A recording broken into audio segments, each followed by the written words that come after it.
Hello বন্ধুরা, তোমাদের সকলকে basic maths with Suman YouTube চ্যানেলে স্বাগত।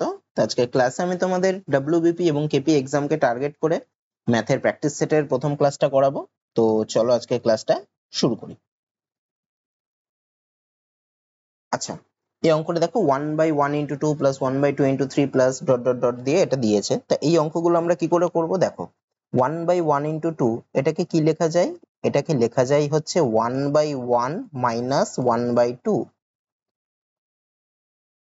1/2 প্লাস 1/2 × 3 এটাকে কি লেখা যায় 1/2 মাইনাস 1/3। কারণ দেখো এটা যদি আমি প্রথমে যেটা করেছি 1/1 মাইনাস 1/2 মানে 1 বাই প্রথমে যেটা আছে সেটা মাইনাস 1 বাই পরে যেটা আছে সেটা। এক্ষেত্রেও দেখো তাই করেছি 1 বাই প্রথমে যেটা আছে মানে 2 মাইনাস 1/3।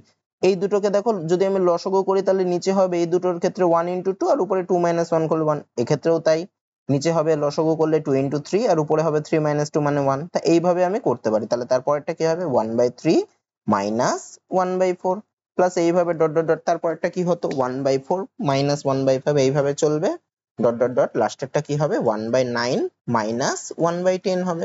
তো একটু খেয়াল করে যে মাইনাস 1/2 আর প্লাস 1/2 কেটে যাবে, মাইনাস 1/3 প্লাস 1/3 কেটে যাবে, এইভাবে মাইনাস 1/4 প্লাস 1/4 এগুলো সব কেটে যাবে। পড়ে থাকবে কি সবার ফার্স্টে যেটা ছিল সেটা পড়ে থাকবে, আর কি আর সবার লাস্টে যেটা ছিল সেটা পড়ে থাকবে। সবার ফার্স্টে কত ছিল 1/1 মানে 1ই, আর লাস্টে কত ছিল লাস্টে 1/10 ছিল, তার আগের চিহ্ন ছিল মাইনাস, তাহলে 1 মাইনাস 1/10 হবে। 1 মাইনাস 1/10 মানে কি হবে 9/10 হবে। আচ্ছা, আমার অপশনে দেখো পয়েন্টে দিয়েছে, তা 9/10 মানে আমি কি লিখতে পারি 0.9। তাহলে আমার অ্যান্সার হবে কত 0.9 মানে অপশন সি। তো এই অঙ্কগুলো আমরা এইভাবে করব। আচ্ছা, এখানে আমি তখনই এটা 1/2 মাইনাস 1/3 বা 1/3 মাইনাস 1/4 লিখবো যখন আমার এই তফাৎগুলো এক এক করে হবে। ধরো 3 × 4 রয়েছে, 3 আর 4 এর মধ্যে তফাৎ 1, 2 × 3 রয়েছে, 2 আর 3 এর মধ্যে তফাৎ 1, তখনই আমি এইভাবে করতে পারবো। কিন্তু যদি থাকতো 3 × 5 বা 2 2 করে তফাৎ থাকতো তবে কিন্তু উপরে 1 করলে হতো না, উপরে তখন 2 লিখতে হতো। যাই হোক, তফাৎ যত উপরে সেইটা লিখতে হতো। তারপরের অঙ্ক কি বলছে দেখো, এদের মধ্যে কোন সংখ্যাটি 99 দ্বারা বিভাজ্য। তা 99 মানে কি, 99 সংখ্যা মানে কি লিখতে পারি 99 মানে হচ্ছে 9 × 11। তাহলে 99 দ্বারা যেই সংখ্যাটা বিভাজ্য হবে সেই সংখ্যাটা 9 দ্বারাও বিভাজ্য হবে, আবার 11 দ্বারাও বিভাজ্য হবে। তাহলে আমি এই যে অপশন গুলো দিয়েছে আমি আগে দেখি এদের মধ্যে কোন সংখ্যাটা 9 দ্বারা বিভাজ্য। সংখ্যা 9 দ্বারা বিভাজ্য মানে কি, মানে সংখ্যাগুলোর অঙ্কগুলোর সমষ্টিকেও 9 দ্বারা বিভাজ্য হতে হবে। তো প্রথম সংখ্যাটাকে আগে দেখি অঙ্কগুলো কি কি রয়েছে। 3 আর 5 এ 8, 8 এর সাথে 15, 15 দিয়ে 17, 17 আর 4 21, 21, 21 আর 4 25। তাহলে এর অঙ্কগুলোর সমষ্টি হচ্ছে 25। তা 25 তো 9 দ্বারা বিভাজ্য না, তার মানে প্রথমের সংখ্যাটা 9 দ্বারা বিভাজ্য না, তার মানে এটা অ্যান্সার হতে পারে না, এটা 99 দ্বারাও বিভাজ্য হবে না। দ্বিতীয় অপশনটা দেখি, এর অঙ্কগুলো যোগ করি 1, 1 আর 3 এ 4, 4 আর 5 এ 9, 9 এর সাথে 16, 16 আর 9 25, 25 আর 2 এ 27। তাহলে এই সংখ্যাটার অঙ্কগুলোর সমষ্টি হচ্ছে 27, তার মানে এই সংখ্যাটা 9 দ্বারা বিভাজ্য। তাহলে এটাকে আমাকে এবার দেখতে হবে 11 দ্বারা বিভাজ্য কিনা, সেটা পরে দেখছি। তারপরে সংখ্যাটা দেখি 9 দ্বারা বিভাজ্য কিনা। অঙ্কগুলো যোগ করি, 9 এর 1 এ 10, 10 আর 3 এ 13, 13 আর 4 এ 17, 17 আর 6 এ 23, 23 আর 4 এ 27। তো এটার অঙ্কগুলো সমষ্টি 27 মানে এটাও 9 দ্বারা বিভাজ্য। লাস্টের অপশনটা দেখি, 1 আর 1 এ 2, 2 আর 4 এ 6, 6 আর 3 এ 9, 9 আর 4 এ 13, 13 আর 5 এ 18, এটাও 18 বেরোচ্ছে মানে 9 দ্বারা বিভাজ্য। এবার তাহলে দেখবো এই যে সেকেন্ড, থার্ড আর ফোর্থ অপশনের এই সংখ্যাগুলো 11 দ্বারা বিভাজ্য কিনা। 11 দ্বারা বিভাজ্য কিনা আমি কি করে বুঝবো? আচ্ছা, সংখ্যাটাকে আগে লিখি 1 3 5 7 9 2। সংখ্যাটা 11 দ্বারা বিভাজ্য হবে কখন? যখন সংখ্যাটার বিজোড় স্থানীয় অঙ্কগুলোর যোগফল আর জোড় স্থানীয় অঙ্কগুলোর যোগফল সমান হবে অথবা তাদের ব্যবধান 11 গুণিতকে হবে। মানে কি, মানে যে 1 3 5 7 9 2 এর বিজোড় স্থানীয় অঙ্ক মানে কি, মানে প্রথম অঙ্কটা, তৃতীয় অঙ্কটা, পঞ্চম অঙ্কটা, এইগুলোর যোগফল। আর জোড় স্থানীয় অঙ্ক মানে দ্বিতীয় অঙ্কটা, চতুর্থ অঙ্কটা, ষষ্ঠ অঙ্কটা, এই অঙ্কগুলোর যোগফল যদি সমান হয় তাহলে এই সংখ্যাটার আগে বা এদের তফাৎ 11 বা 11 গুণিতকে হয়। আচ্ছা, তাহলে আমি বিজোড় স্থানীয় অঙ্কগুলোর আগে যোগ করি, তাহলে বিজোড় স্থানীয় অঙ্ক মানে 1, 1 আর 5 এ 6, 6 আর 9 15। আর জোড় স্থানীয় অঙ্কগুলোর যদি আমি যোগ করি কত হয় 3, 3 এর সাথে 10, 10 আর 2 এ 12। তাহলে দেখো এই যোগফলটা কি হচ্ছে, বিজোড় স্থানীয় অঙ্ক আর জোড় স্থানীয় অঙ্কের যোগফল সমানও হচ্ছে না বা তাদের তফাৎ 11ও হচ্ছে না, তার মানে এই সংখ্যাটা 11 দ্বারা বিভাজ্য নয়, তার মানে এই উত্তরটা আমার হবে না। এবার থার্ড অপশন যেটা রয়েছে সেটা দেখি কি ছিল, 9 1 3 4 6 4। এর বীজস্থানীয় অঙ্ক মানে প্রথমটা, তৃতীয়টা, পঞ্চমটা। তো এদের আগে যোগ করি, 9 আর 3 হয় 12, 12 আর 6 হয় 18, আর জোড় স্থানীয় অঙ্ক মানে 1, মানে দ্বিতীয় অঙ্কটা, চতুর্থ অঙ্কটা, ষষ্ঠ অঙ্কটা মানে 1, 1 আর 4 যোগ করলে হয় 5, 5 আর 4 যোগ করলে হয় 9, তাহলে 18 আর 9 বেরোলো। 18 হচ্ছে বিজোড় স্থানীয় অঙ্ক, 9 এই দুটো সমান না বা এদের তফাৎ 11 না, তার মানে এই সংখ্যাটাও 11 দ্বারা বিভাজ্য হবে না, তার মানে এটা 99 দ্বারা হবে না, তাহলে একটা অপশনে পড়ে রইলো মানে ওটাই হবে। তো আমি দেখে নিই কি ছিল, 1 1 4 3 4 5, এর বিজোড় স্থানীয় অঙ্ক কোনগুলো, প্রথম অঙ্কটা, তৃতীয় অঙ্কটা, পঞ্চম অঙ্কটা, এদের যোগফল কত, 1 আর 4 5, 5 আর 4 9, আর জোড় স্থানীয় অঙ্ক কোনগুলো, 1 1 আর 3 আর 5, মানে 1 আর 3 যোগ করলে হয় 4, 4 আর 5 যোগ করলে হয় 9, তাহলে দেখো এই সংখ্যাটার বিজোড় স্থানীয় অঙ্ক আর জোড় স্থানীয় অঙ্কগুলোর সমষ্টি কিন্তু সমান, তার মানে এই সংখ্যাটা 11 দ্বারা বিভাজ্য, আবার এই সংখ্যাটা 9 দ্বারাও বিভাজ্য ছিল, তাহলে এই সংখ্যাটাই হবে 99 দ্বারা বিভাজ্য, মানে আমার অ্যান্সার হবে অপশন টি। তারপরেরটা কি বলছে দেখো, দুটি সংখ্যার গসাগু 3 এবং লসাগু 243 হলে এরকম সম্ভাব্য কতগুলি সংখ্যাজোড় পাওয়া যাবে। তা দুটি সংখ্যার গসাগু বলে দিয়েছে 3, তাহলে আমি সংখ্যাগুলো কি হবে, সংখ্যাগুলো নিশ্চয়ই হবে 3 এর গুণিতকে হবে, মানে আমি সংখ্যাগুলো ধরতে পারি, একটা সংখ্যা ধরছি 3x আর একটা সংখ্যা ধরছি 3y, তাদের গসাগু দেখো 3, আর লসাগু কত বলেছে 243, তা 3x আর 3y এর যদি আমি লসাগু করি তাহলে তাদের লসাগুটা কত হবে, 3 আর 3 এর লসাগু করলে 3, আর x আর y এর লসাগু করলে তাদের গুণফল মানে xy হবে। তা এই মানটাই কত বলেছে 243, তাহলে এটা ইজিক্যাল টু আমি 243 লিখতে পারি। তাহলে এখান থেকে 3টাকে যদি আমি ডান পাশে পাঠাই তাহলে xy এর মান কত হবে, 243/3, 3 দিয়ে যদি কাটাকুটি করি তাহলে হয় 81, মানে x আর y এর গুণফল হবে 81। তাহলে x আর y কত কত গুণ করলে আমার মানটা 81 আসতে পারে, দেখো আমি যদি 1 আর 81 গুণ করি তবে 81 আসতে পারে, আমি যদি 3 আর 27 গুণ করি তবে 81 আসতে পারে, আমি যদি 9 আর 9 গুণ করি, আচ্ছা 9 আর 9 গুণ করলে হবে না, কারণ 9 আর 9 সেম সংখ্যা হয়ে যাবে, তাহলে এই দুটো জোড়ই আমি পাচ্ছি, এই দুটো জোড়ের গুণ করলে মানে x এর মান যদি 1 আর 81 হয় তবে এর গুণ করলে 81 আসবে, অথবা 3 আর 27 করলে 81 আসবে। কিন্তু আমি এদের মধ্যে কোন জোড়টাকে বা কোন জোড়গুলোকে নেব, আমি এমন জোড়গুলোকেই নেব যারা পরস্পর মৌলিক। পরস্পর মৌলিক মানে কি, যাদের গসাগু 1, দেখো 1 আর 81 জোড়টা হচ্ছে পরস্পর মৌলিক, কারণ এদের গসাগু হচ্ছে 1। 3 আর 27 জোড়টা কিন্তু পরস্পর মৌলিক না, কারণ 3 আর 27 এর গসাগু কিন্তু 1 না, 3 আর 27 এর গসাগু করলে 3 হয়। তাহলে আমি এদের মধ্যে কোন জোড়টা পাওয়া যাবে, একটা জোড়ই পাওয়া যাবে, সেটা হচ্ছে এই 1,81 যে জোড়টা, মানে x এর মান যদি 1 হয় তাহলে y এর মান হবে 81, তার মানে সংখ্যা দুটো কি হবে, একটা হবে 3 গুণ 1 আর একটা হবে 3 গুণ 81, মানে কত কত 3 আর 243, মানে এরকম কতগুলো জোড় পাওয়া যাবে, এই একটা জোড়ই পাওয়া যাবে, তার মানে আমার অ্যান্সার হবে অপশন বি, একটা জোড় পাওয়া যাবে। তাহলে জোড়টা আমার এমন হতে হবে যেন সেটা পরস্পর মৌলিক হয়, তা না হলে কিন্তু হবে না। তারপর একটা কি বলছে দেখো, দুই অঙ্ক বিশিষ্ট একটি সংখ্যার অঙ্ক দুটির সমষ্টি 11, সংখ্যাটির সাথে 9 যোগ করলে অঙ্কগুলি স্থান বিনিময় করে, তাহলে সংখ্যাটি কত। তো এরকম টাইপের অঙ্ক আমি সবসময় অপশন ধরে করব। তাহলে আগে দেখি যে এই যে অপশন গুলো দিয়েছে তাদের অঙ্কগুলোর সমষ্টি 11 কিনা। তা 56 দুটো অঙ্ক কি, এককের ঘরের অঙ্ক 6, দশকের ঘরের অঙ্ক 5, মানে 5 আর 6 যোগ করলে 11, ঠিক আছে। 92 এর 9 আর 2 যোগ করলে 11, ঠিক আছে। 83 এর 8 আর 3 যোগ করলে 11, 65 এর 6 আর 5 যোগ করলে 11। এবার কি বলছে, সংখ্যাটির সাথে 9 যোগ করলে অঙ্কগুলো স্থান বিনিময় করে। অঙ্কগুলো স্থান বিনিময় করা মানে কি, মানে ধরো 56 এর অঙ্কগুলো স্থান বিনিময় করলে মানে কি, এককের ঘরের অঙ্কটা যাবে দশকের ঘরে, আর দশকের ঘরের অঙ্কটা চলে আসবে এককের ঘরে, মানে 56টা হয়ে যাবে, 65 উল্টে যাবে।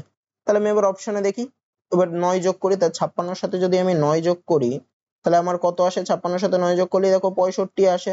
92 এর সাথে যদি আমি 9 যোগ করি আমার কত, তাহলে দেখো 56টা 65 হয়ে গেল, মানে অঙ্কগুলো স্থান বিনিময় করলে, তাহলে আমার এটাই অ্যান্সার। তো বাকিগুলো করে দেখবো, আসবে না। 92 আর 9 যোগ করলে হয় 101, আসছে না, উল্টাচ্ছে না। 83 আর 9 যোগ করলে হয় 92, সেটা উল্টাচ্ছে না। 65 আর 9 যোগ করলে হয় 74, সেটা উল্টাচ্ছে না, তাহলে আমার অ্যান্সার হবে অপশন এ, 56। তারপরেরটা কি বলছে দেখো, আচ্ছা এটা খুব সুন্দর অঙ্ক, 8.73 into 8.73 into 8.73 plus 4.27। আচ্ছা এই সংখ্যাগুলো দেখো বারবার রিপিট করছে, আমি যদি 8.73 কে a ধরি আর 4.27 কে যদি আমি b ধরি আমার হিসাবের সুবিধার খাতিরে, তাহলে দেখো তিনটে a এখানে গুণ আছে, তার মানে আমি লিখতে পারি কি a কিউব, প্লাস তারপরে দেখো তিনটে b এখানে গুণ আছে, তার মানে আমি লিখতে পারি p কিউব, ডিভাইডেড বাই এখানে দেখো দুটো a গুণ মানে a স্কয়ার, তারপরে চিহ্ন আছে মাইনাস, এখানে দেখো a আর b আছে মানে a square minus ab, plus তারপরে দেখো দুটো b আছে তার মানে প্লাস b স্কয়ার। তা দেখো a কিউব প্লাস b কিউবের একটা ফর্মুলা কি, a plus b into a square minus ab plus b square, divided by দেখো a square minus ab plus b square আছে, এই a square minus ab plus b square এর এটা কেটে যাবে, তাহলে পড়ে থাকবে কি a প্লাস বি, যেখানে এর মান কত, এর মান হচ্ছে 8.73 প্লাস বির মান কত, বির মান হচ্ছে 4.27। তাহলে এই দুটো যোগ করলে কত হবে, এই দুটো যোগ করলে হয় 13 হবে, মানে আমার অ্যান্সার হবে অপশন বি। তারপরেরটা কি বলছে দেখো, একটি বাক্সে 1 টাকা 50 পয়সা ও 25 পয়সা মিলিয়ে মোট 180 টাকা আছে এবং তাদের সংখ্যার অনুপাত হচ্ছে 2:3:4 হলে 50 পয়সার সংখ্যা কত। তাহলে দেখো 1 টাকা 50 পয়সা আর 25 পয়সার সংখ্যার অনুপাত বলেছে 2:3:4। তা আমি কি ধরবো, আমি ধরবো 1 টাকা আছে হচ্ছে 2x টা, তারপরে 50 পয়সা আছে হচ্ছে 3x টা, আর 25 পয়সা আছে হচ্ছে 4x টা। তা দেখো এবার তাদের মূল্যটা বার করবো, মূল্য মানে ধরো 10টা 1 টাকা রয়েছে, তাহলে কত টাকা থাকছে, 10 টাকা থাকছে। এইভাবে আমি মূল্যটা বার করবো। তাহলে 1 টাকা আছে 2x টা, একটা 1 টাকার মূল্য হচ্ছে 1 টাকা, তাহলে 2x টা 1 টাকার মূল্য কত হবে, 2x ইন্টু 1 এত টাকা, মানে কত হবে 2x টাকা। আচ্ছা 50 পয়সা, একটা 50 পয়সার মূল্য কত, দুটো 50 পয়সা দিলে হয় 1 টাকা, মানে একটা 50 পয়সার মূল্য হচ্ছে 1 এর 2 টাকা। তাহলে 3x টা 50 পয়সার মূল্য কত হবে, 3x ইন্টু 1 এর 2 টাকা, মানে হবে 3x বাই 2 টাকা।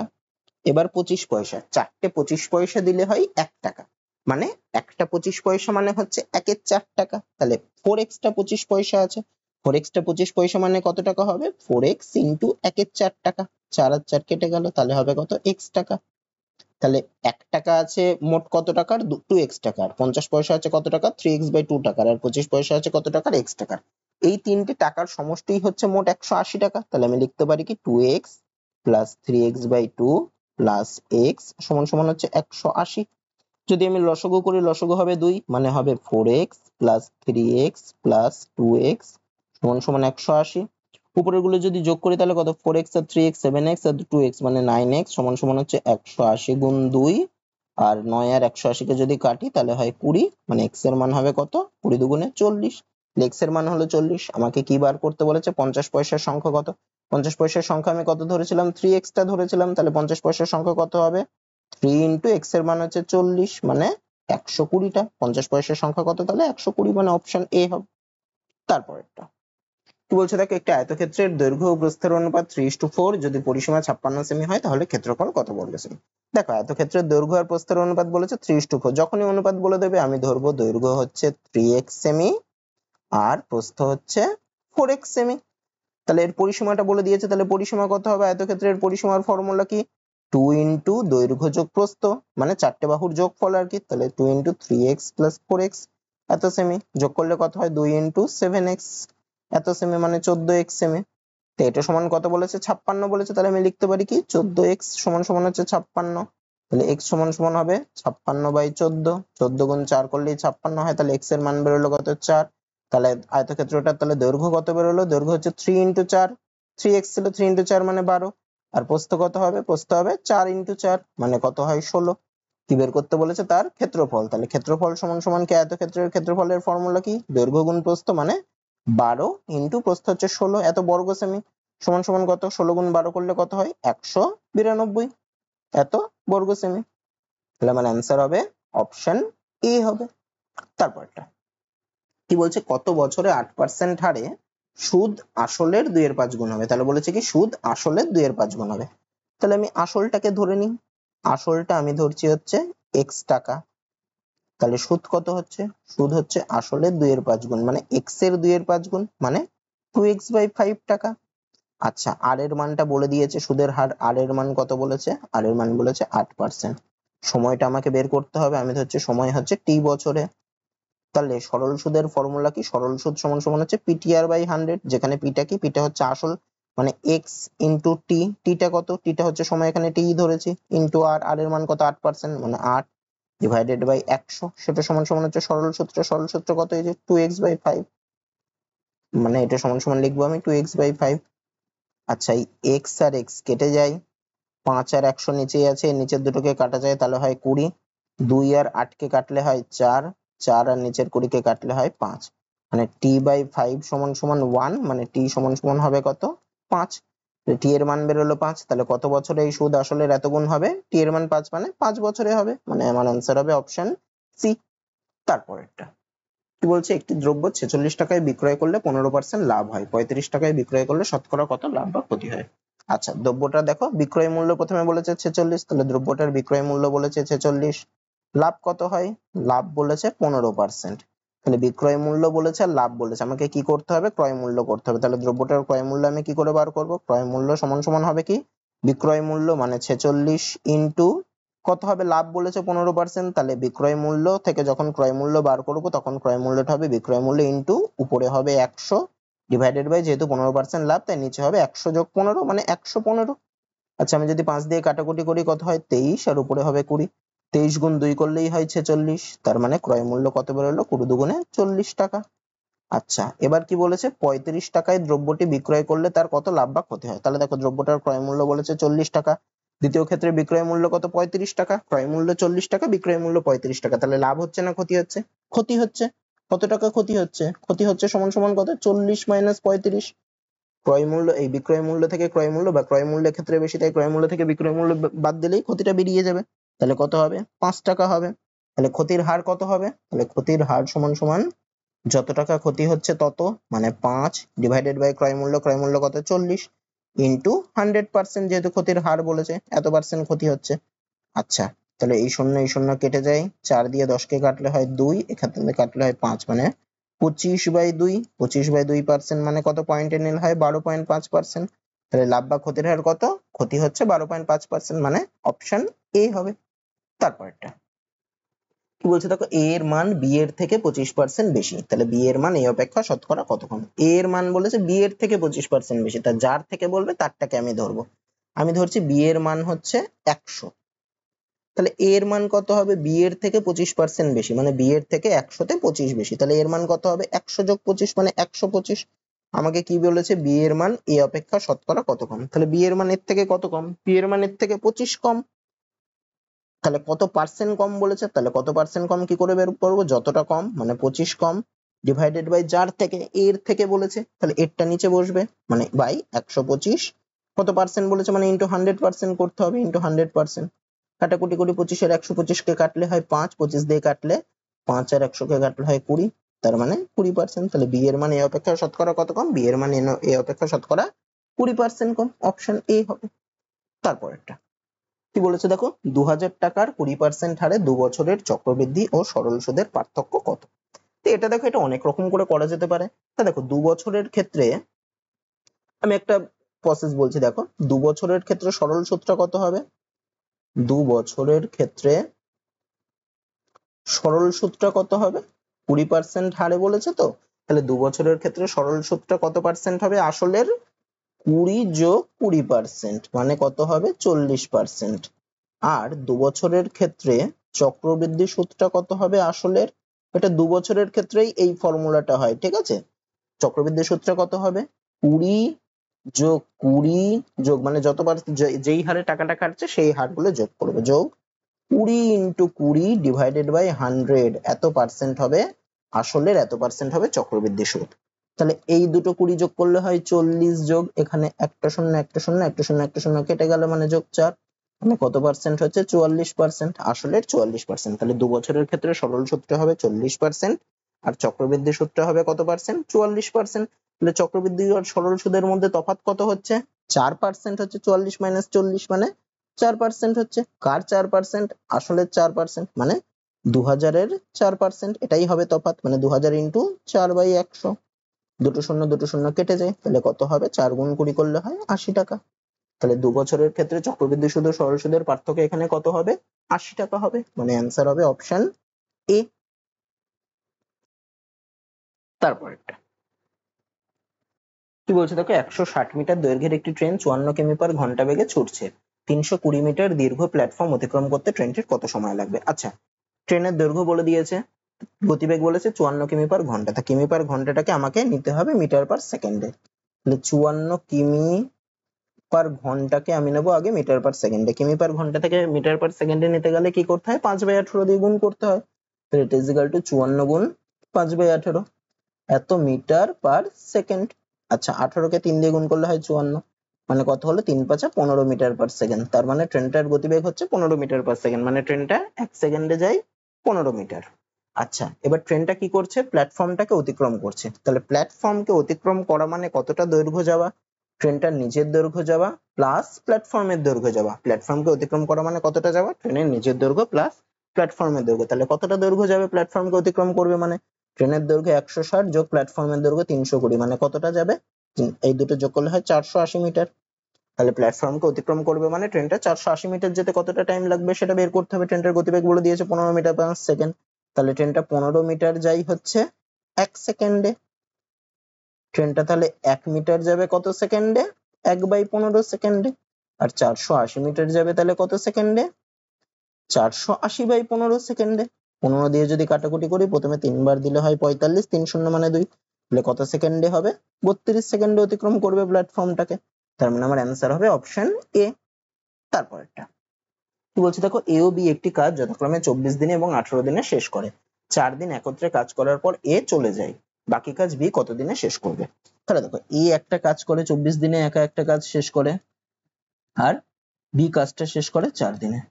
তাহলে এ আর বি মিলে, এ করে 24 দিনে, বি করে বি করে 4 দিনে, না সরি, বি করে 18 দিনে, 4 দিনে বলছি, বি করে 18 দিনে। তাহলে মোট কাজটাকে আমি কি ধরবো? এই এ আর বি যে যত দিনে করে এদের দিনের লসাগুটা ধরবো মোট কাজ। তাহলে মোট কাজ কত? 24 আর 18 লসাগু করলে যত হয় তত, মানে কত? 72টা কাজ। আচ্ছা দেখো, এ 24 দিনে করে 72টা কাজ আর বি 18 দিনে করে 72টা কাজ। তাহলে এ 24 দিনে করে 72টা কাজ, তাহলে এ একদিনে কতগুলো কাজ করবে? 72/24টা কাজ, মানে কতগুলো কাজ? 3টে কাজ করবে। আর বি 18 দিনে করে 72টা কাজ, তাহলে বি একদিনে কতগুলো কাজ করবে? বি একদিনে করবে 72/18টা কাজ, মানে 4টে কাজ করবে। তাহলে এ একদিনে করে 3টে কাজ, বি একদিনে করে 4টে কাজ। এবার কি বলছে? 4 দিন তারা একত্রে কাজ করেছে, তাহলে এ আর বি মিলে, দুজন মিলে একদিনে কতগুলো কাজ করবে? এ করে 3টে কাজ একদিনে, বি করে 4টে কাজ, তাহলে দুজন মিলে একদিনে কতটা কাজ করবে? 3 যোগ 4টে, মানে 7টা কাজ। তাহলে দুজন মিলে একত্রে 4 দিন কাজ করেছে, তাহলে দুজন মিলে একদিনে যদি 7টা কাজ করে, তাহলে এ আর বি মিলে 4 দিনে কতগুলো কাজ করবে? 7 গুণ 4টে কাজ, মানে 28টা কাজ।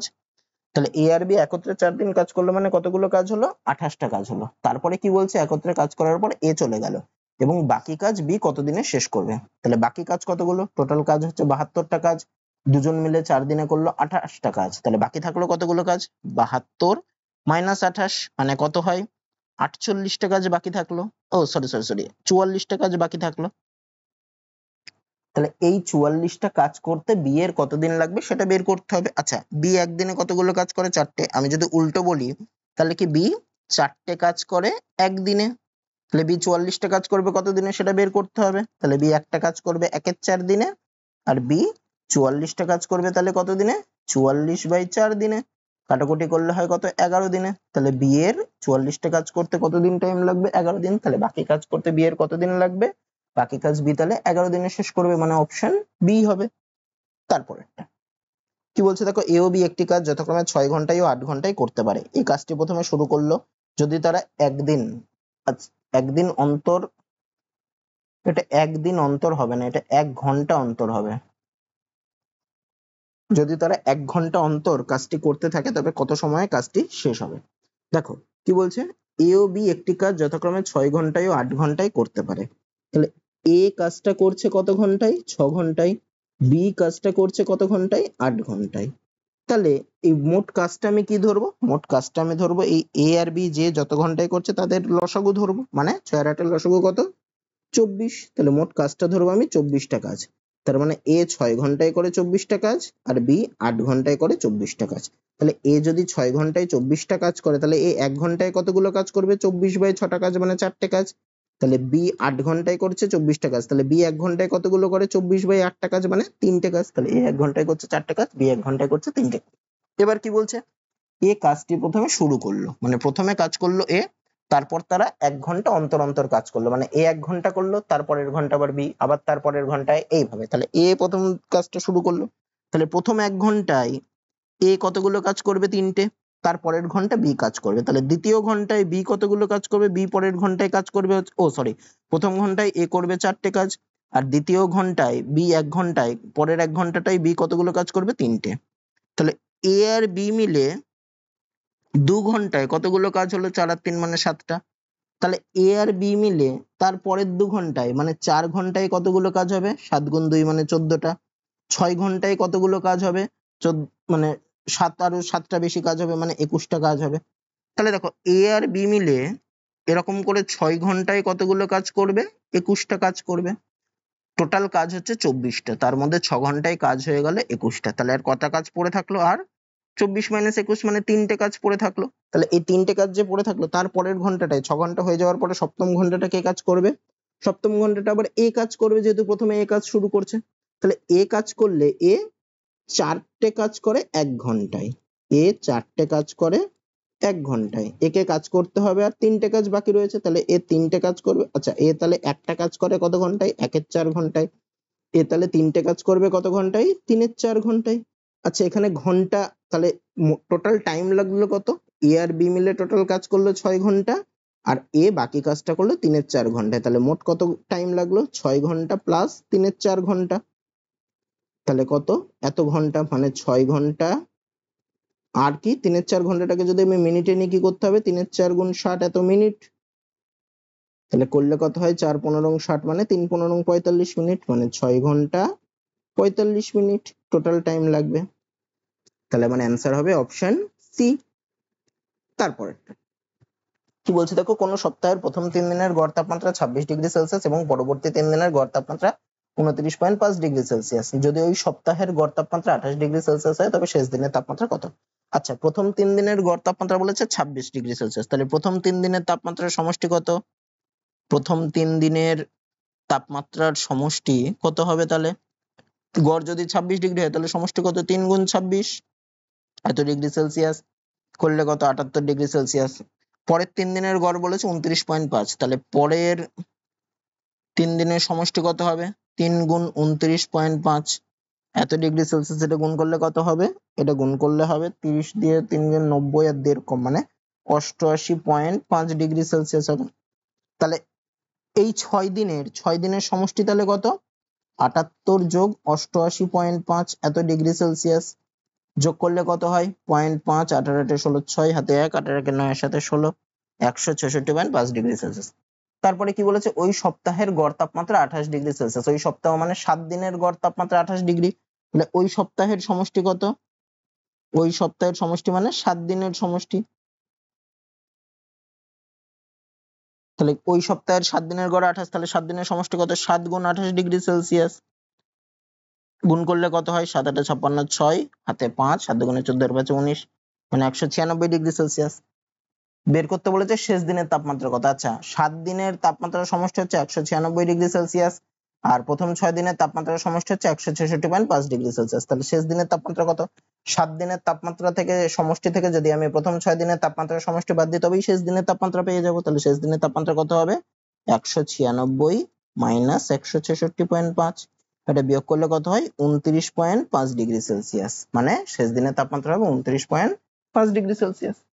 তারপরটা কি বলছে দেখো, √2n = 64 হলে n এর মান কত? দেখো রুট থাকা মানে কি লিখতে পারি? মানে পাওয়ারটা হাফ হয়ে যায়, মানে 2n two the power root মানে হচ্ছে ওটাকে আমি লিখতে পারি 2 টু দি পাওয়ার n/2। খালি √2 থাকা মানে সেটা আমি কি লিখতে পারি? 2 টু দি পাওয়ার হাফ, মানে পাওয়ারে হাফ হয়ে যাওয়া। যদি কিউব রুটও এরকম থাকে তাহলে আমি লিখতে পারি 2 টু দি পাওয়ার 1/3, মানে খালি রুট থাকা মানে পাওয়ারের ওটা নিচেই হাফ হবে। তো এটা = বলেছে 64। 64 মানে কি? 64 কে যদি আমি ভাঙি, দেখো 6টা 2 গুণ করলে 64 হয়। তাহলে আমি কি লিখতে পারি? 2 to the power n/2 = 2 to the পাওয়ার 6। 6টা গুণ করলে 64 হয়, তাই 2 টু দি পাওয়ার 6 লিখতে পারি। আচ্ছা, 6টা 2 গুণ করলে 64 যেহেতু, তাহলে দেখো দুটোরই যখন পাওয়ার 2 টু দি পাওয়ার আছে তখন 2 উঠে যায়, পাওয়ার গুলো আমি সমান করতে পারি, মানে n/2 = আমি কি লিখতে পারি?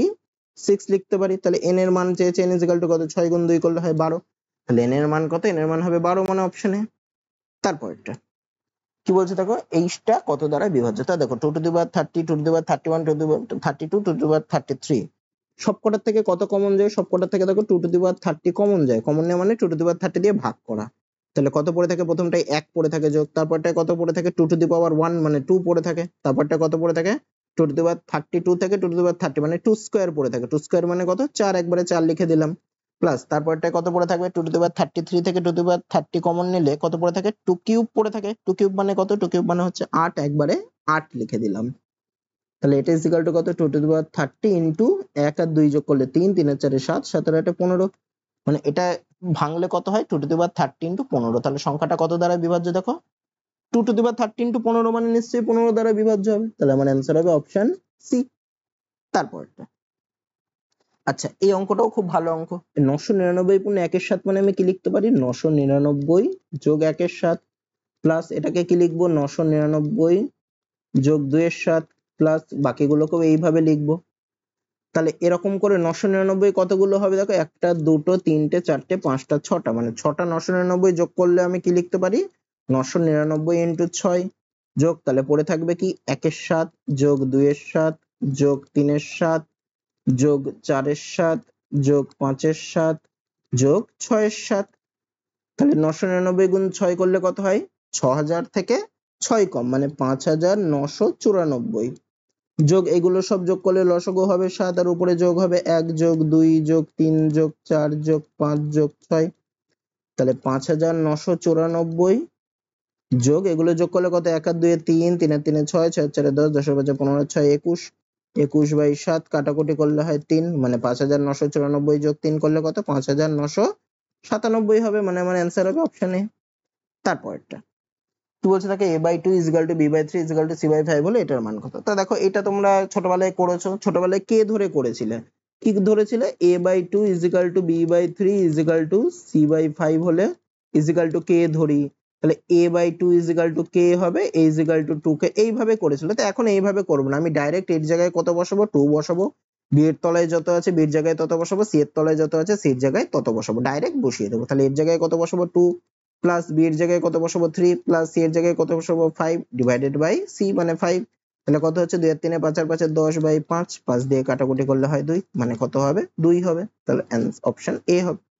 তারপরটা কি বলছে দেখো, ক্রয় মূল্যের উপর 25% লাভ হলে বিক্রয় মূল্যের উপর শতকরা লাভ কত হবে। তা এমনি যে লাভ সেটা মানেই ক্রয় মূল্যের উপর লাভ, ক্রয় মূল্যের উপর লাভ মানে ক্রয় মূল্য যদি 100 টাকা হয় তবে লাভ হচ্ছে 25 টাকা, এটাই হচ্ছে ক্রয় মূল্যের উপর লাভ, বা এমনি লাভ যেটা সেটা ক্রয় মূল্যের উপরই বলে। তাহলে দেখো ক্রয় মূল্য 100 পেলাম, লাভ 25 পেলাম, তাহলে বিক্রয় মূল্য কত, বিক্রয় মূল্য হবে কত, ক্রয় মূল্য প্লাস লাভ মানে 100 যোগ 25 করলে হয় 125।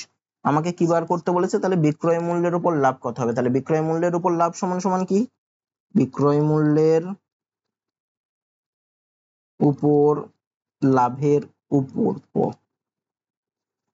বিক্রয় মূল্যের উপর লাভের হার সমান সমান কি হবে, লাভ ডিভাইডেড বাই বিক্রয় মূল্য ইন্টু 100 এত পার্সেন্ট, মানে লাভ কত হচ্ছে, লাভ 25 ডিভাইডেড বাই বিক্রয় মূল্যের উপর লাভ মানে নিচেই বিক্রয় মূল্য হবে বাই 125 ইন্টু 100%। 25 দিয়ে যদি 125 কে কাটি হবে 5, 5 দিয়ে 100 কে কাটলে হয় 20, মানে কত পার্সেন্ট হবে, 20%। তাহলে বিক্রয় মূল্যের উপর লাভের হার কত, 20%, মানে অপশন এ হবে।